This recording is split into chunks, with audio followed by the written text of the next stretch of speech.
what we've done, what we plan to do, and why this matters to us.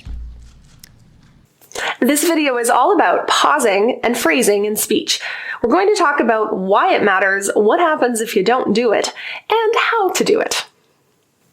Pausing is the purposeful use of silence or a pause when speaking. Pausing separates our thought groups. Think of it like the comma when you're reading a text. Let's look at some examples of sentences where there is no pause versus when there is a pause. And you decipher whether you think one is a bit more effective and the meaning is more clear than the other. Without pausing and phrasing, she went outside, grabbed a huge rake, and started to clean up the yard. With pausing and phrasing, she went outside, grabbed a huge rake, and started to clean up the yard. It makes our brains feel comfortable or really good to organize thought groups. You'll notice that effective public speakers use pausing as a tool. What we've done, what we plan to do, and why this matters to us. I want to begin by paying tribute to our men and women in uniform, who once again have acted with courage, professionalism, and patriotism.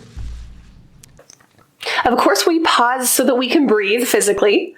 We also pause so we can organize thought groups for meaning. And we add pausing for emphasis. Now, phrasing, on the other hand, if you think about the word phrase, it means the connection of a chunk of words. We also call it a thought group.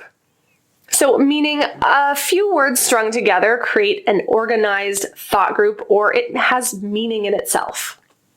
But first, what happens if you don't use pausing and phrasing? Have you ever had a conversation with someone who never let you get a word in? I know we've all met someone like this, and typically the reason is because there is no pause, there's no phrasing occurring, and there's quite literally not a single gap where you could get a word in. And if they did pause, generally the pause is just not long enough. If you don't pause between your phrases or thought groups, your sentences become a run-on sentence. If you were to pause at a place that doesn't make sense, in other words, it's in the middle of something meaningful, our brains don't like how it feels or sounds. Let's look at an example. She went outside, grabbed a huge rake, and started to clean up the yard. But there are some rules to pausing. You can't just go throwing pauses in all willy-nilly. Let's learn the rules of pausing. You pause when you see commas and periods. So when you're speaking and you might possibly have a comma, that would be a great place to pause. We also pause at conjunctions. Words like and, but, and or, because those separate meaningful thought groups. Similarly, prepositions. Words like on, in, around, and at are great places to pause as well. So that's an overview of pausing and phrasing. Let's get into some serious practice. We're going to do some pausing and phrasing examples in lists. As Commander-in-Chief, I am grateful to our soldiers, sailors, airmen, Marines, Coast Guardsmen, and to their families. Add a pause after each comma in these lists. When you see a star, that indicates the pause marker. And practice along. Say this out loud. I want you to physically feel that silent moment. Feel the pause. For dinner, we had pasta, salad, and garlic bread.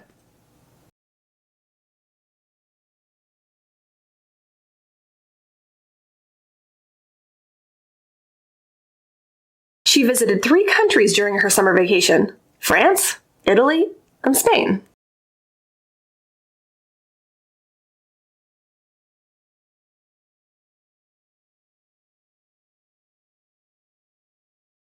Our weekend plans include watching a movie, going for a hike, and having a picnic.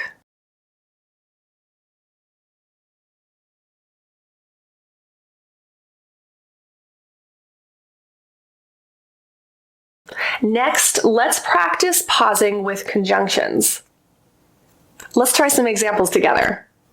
He's talented in singing, yet he chose to pursue a career in acting.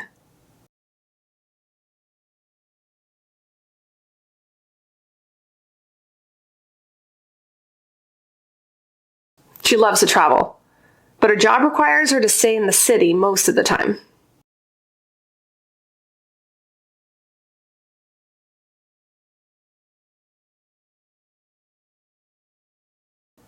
I thought about going for a walk, but then realized there was a storm warning for the next hour.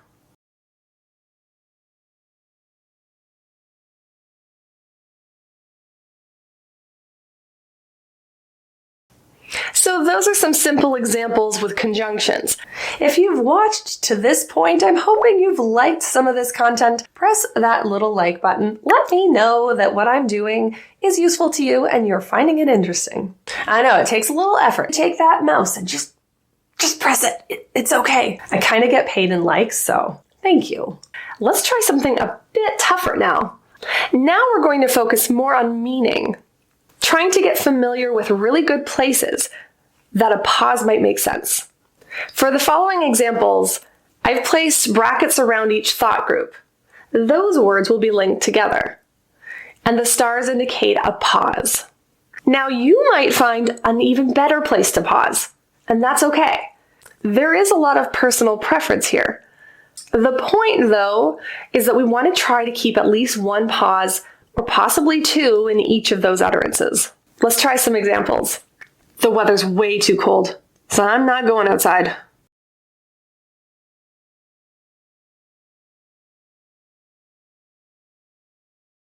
With a sudden gust of wind, the leaves started to fall.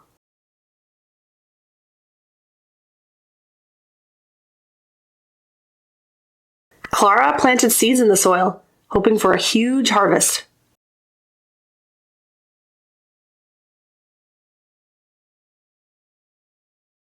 So now that we've mastered some very simple sentences, let's move on to something a bit harder. Let's take a look at longer sentences and situations where we have combinations of lists and conjunctions and different meanings. The brackets indicate the thought group, meaning those words are linked together. The star indicates a place to pause. Let's practice together. I ordered the chicken, but now that I see your pasta, I wish I ordered that instead.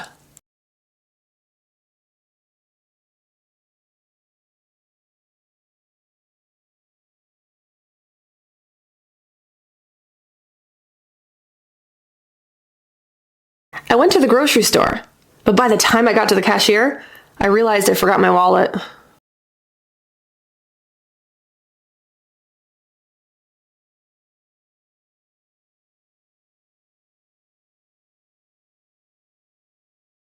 Now that I think about it, I changed my mind. I like the second one.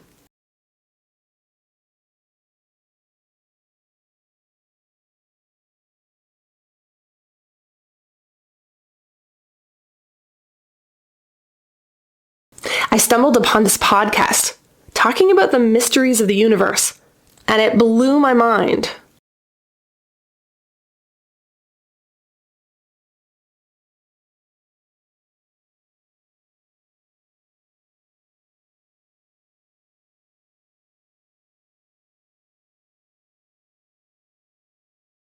I've been working on a DIY project, trying to redecorate my living room, and Pinterest has been my best friend for inspiration.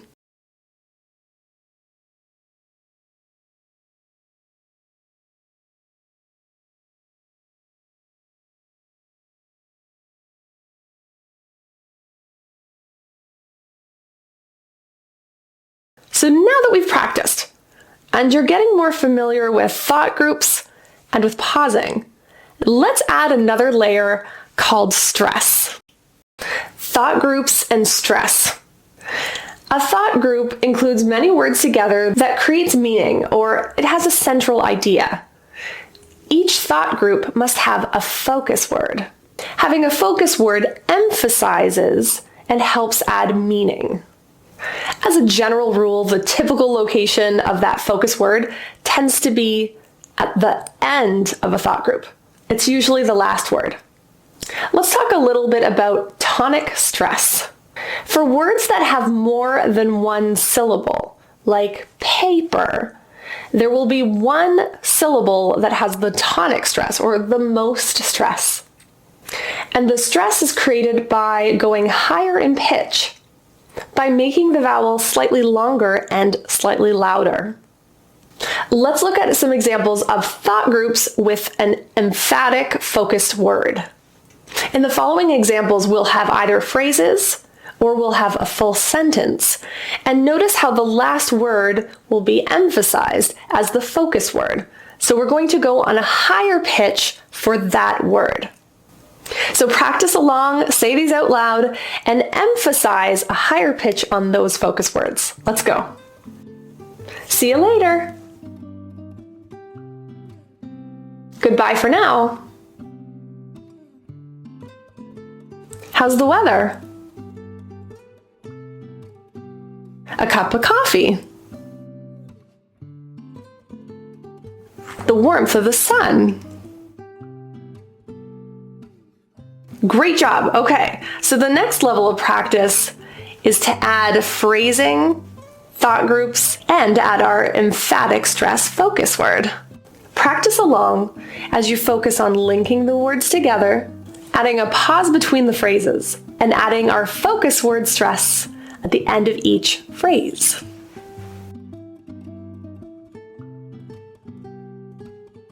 She hurried to catch the train, so her heart pounded with anticipation.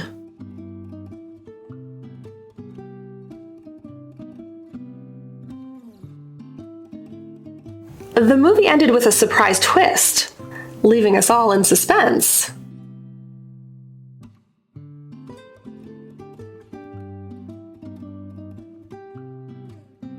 As the thunder rumbled, we decided to stay indoors and play games.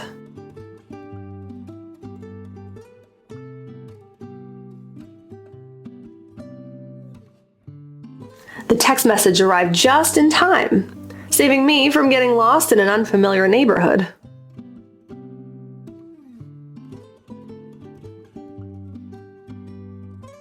They sat on the porch, sipping lemonade and enjoying the summer breeze.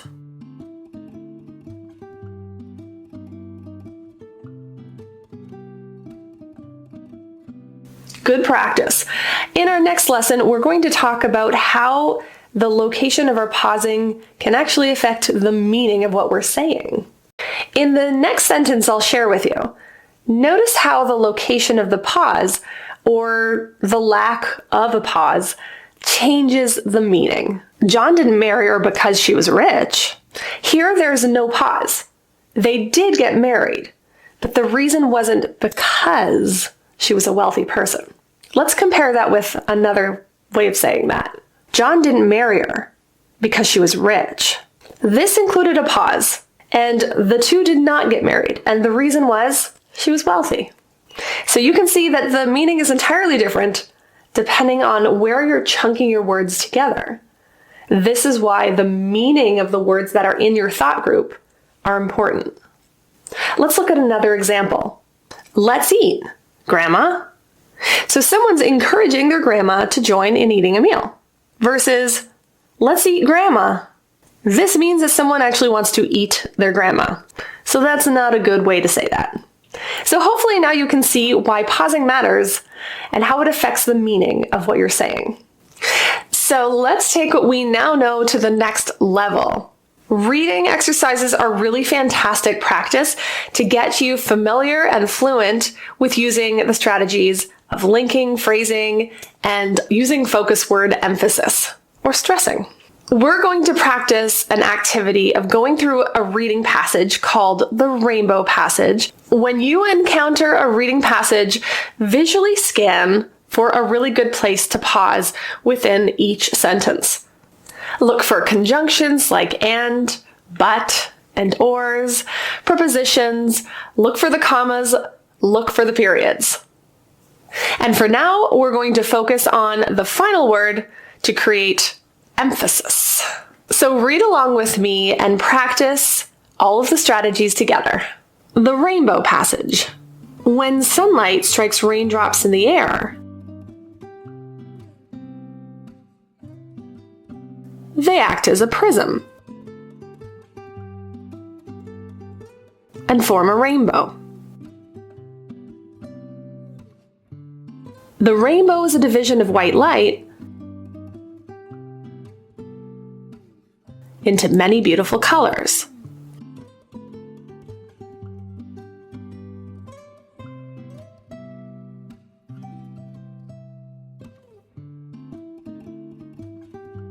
When sunlight strikes raindrops in the air, they act as a prism and form a rainbow. The rainbow is a division of white light into many beautiful colors.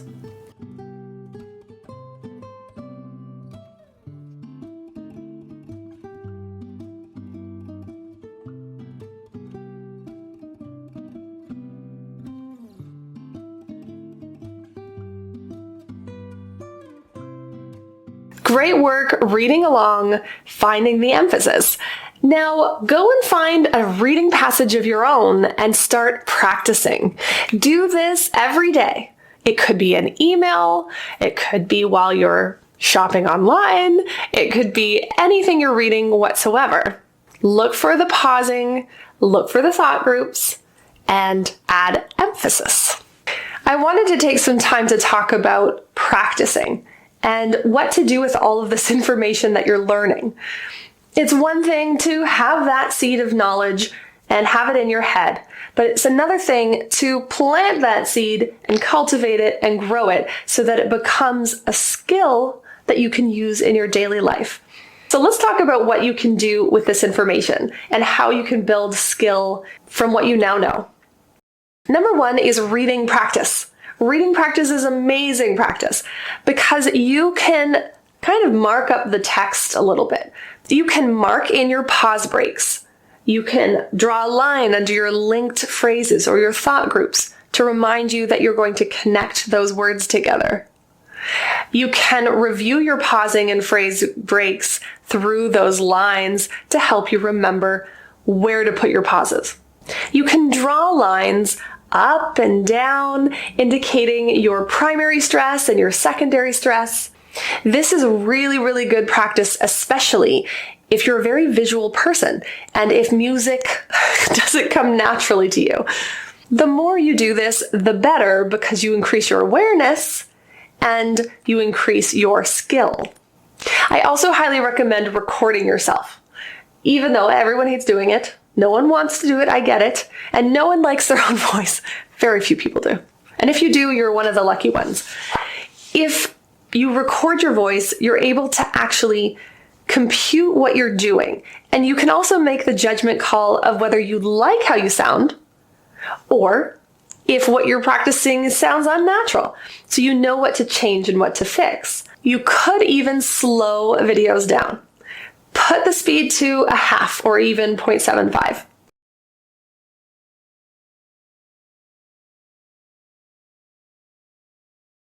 I know all Americans share in that sentiment. For generations, the United States of America has played a unique role as an anchor of global security and as an advocate for human freedom. It's quite interesting how much you can now understand is happening. It may take you months to really start getting these patterns into a habit. So be kind to yourself. You're not a robot. You are not a magician. You're a human being learning a skill that takes practice, takes awareness, and takes time. So give yourself all of those things before you expect anything in return. Okay, I'm hoping that you're encouraged to just keep going. If you want tons and tons of practice, check out my book. You can see it in the link below on Amazon. You can listen on Audible. And if you want everything all together, check out my course. Everything's on the website and the link is below. Thank you. God bless you. And may God bless the United States of America. Bye.